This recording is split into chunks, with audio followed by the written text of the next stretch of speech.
Hi, எல்லாருக்கும் வணக்கம்.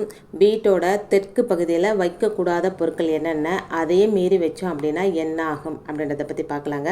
புது வீடு கட்ட போகிறோம் அப்படின்னா வாஸ்து சாஸ்திரம் ரொம்ப ரொம்ப முக்கியம்.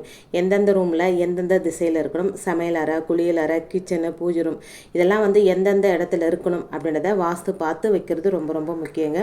அது மட்டும் இல்லாமல் எந்தெந்த பொருட்களை வீட்டில் வைக்கணும், எந்த திசையை நோக்கி இருக்கணும் அப்படின்றதும் ரொம்ப முக்கியம். இல்லைன்னா வீட்டில் பல பிரச்சனைகள், பொருளாதார ரீதியான கஷ்டங்கள் உள்ளிட்ட பல விளைவுகளை ஏற்படுத்துங்க. அந்த வகையில் வீட்டோட தெற்கு திசையில் வைக்கக்கூடாத பொருட்கள் எவை அப்படின்றத பார்க்கலாம் வாங்க. முதல்ல பெட்ரூம். மன நிம்மதிக்கும் உடல் ஆரோக்கியத்திற்கும் ரொம்ப முக்கியம் தூக்கம். அப்படியான சுகமான தூக்கத்தை தருவது இந்த பெட்ரூம்ங்க. ஓடி ஆடி உழைத்த பின் அப்பாடா அப்படின்னு ஓய்வு எடுக்கிறது இங்கே தான்.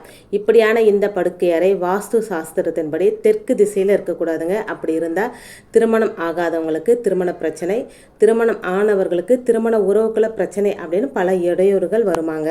அடுத்து ஸ்டோர் ரூம். வீட்டுக்கு தேவையில்லாத பொருட்கள் எல்லாம் ஒரே இடத்துல கூடும் இடம் தான் ஸ்டோர் ரூம். இந்த ஸ்டோர் ரூம் வீட்டோட தெற்கு திசையில் இருக்கக்கூடாதுங்க.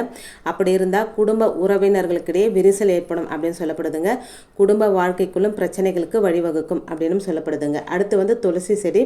புனிதமானதாக கருதப்படும் இந்த துளசி செடி வீட்டோட தெற்கு திசையில் வைக்காதீங்க. அப்படி வச்சிங்க அப்படின்னா பொருளாதார ரீதியாகவும் மிகவும் சிரமப்படுவீர்கள் அப்படின்னு சொல்லப்படுதுங்க. அடுத்து காலணிகள். வீட்டுக்கு வெளியே காலணிகளை வைத்தாலும் அதை தெற்கு திசையில் வைக்கக்கூடாதுங்க. தெற்கு திசையானது நம் முன்னோர்களின் திசையாக கருதப்படுதுங்க. ஆகவே அங்கு காலணிகளை வைப்பதன் மூலம் அவர்களை அவமானப்படுத்துவது போன்றதாகும்.